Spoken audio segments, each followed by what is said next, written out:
L'affaire Pavelstein, le titre du dernier roman de Gérald Tenenbaum chez Cohen et Cohen Éditions, sonne comme un polar, mais on y trouve davantage une réflexion sur la mémoire, le manque et l'absence. C'est aussi une histoire d'amour à l'aube de ce millénaire. Bonsoir Gérald Tenenbaum. Bonsoir. Paula Goldman, journaliste web spécialisée dans la culture, rencontre le cinéaste, un cinéaste très particulier dont la filmographie est très atypique, Pavelstein.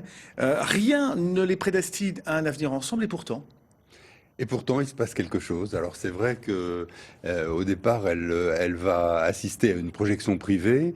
Le film, elle le déteste pas, mais quand la lumière se rallume, elle est agacée par la apparente suffisance du personnage, par les flatteries des journalistes.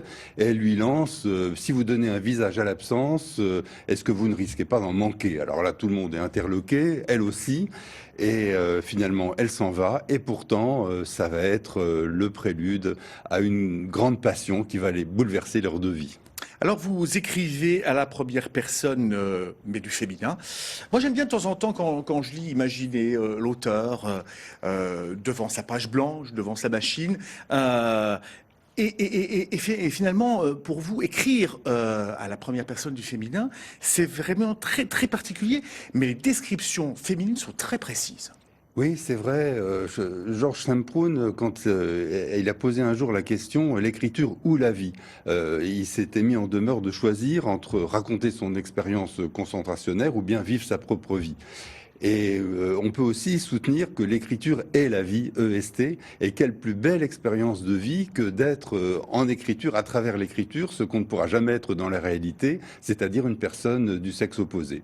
Alors c'est vrai que c'est pas facile, ça m'a demandé un certain nombre de jours, je dirais une sorte de travail d'épluchage, strate après strate, d'aller trouver cette femme qui est tapie au fond de moi, cette part de féminité.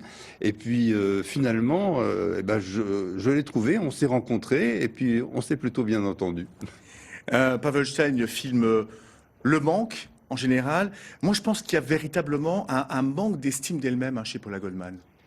Oui, ils sont tous les deux plutôt mal dans leur peau.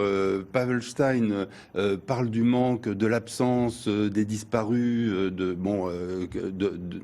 tout ce que le XXe siècle nous a laissé comme frustration. Et Paula Goldman, effectivement, elle recueille la mémoire, elle la transmet, mais c'est pas facile non plus. Et c'est pour ça que finalement, ils vont se retrouver parce qu'ils sont complémentaires. Alors, on voyage effectivement jusqu'au Tibet. Oui. Il y a une dernière chose que je voudrais encore voir avec vous rapidement. Oui. C'est plus fort que vous. Il y a toujours quelque part la présence du mathématicien et les nombres. Alors, il y a les nombres, c'est vrai, il y a la Kabbale, les nombres expliquent le monde, et depuis l'invention de l'écriture, on a toujours cherché à expliquer les lettres par des nombres, et puis ensuite, avec les nombres, revenir aux lettres. Et donc la Kabbale, d'une certaine manière, est présente de manière explicite et aussi de manière implicite dans ce livre. C'est à lire absolument. C'est sorti le 26 août dernier. Ça s'appelle l'affaire Pavelstein chez Cohen et Cohen Éditions. Et c'est signé Gérald Tenenbaum. Merci d'être venu parler au Lorrain ce soir. Merci à vous. Et à très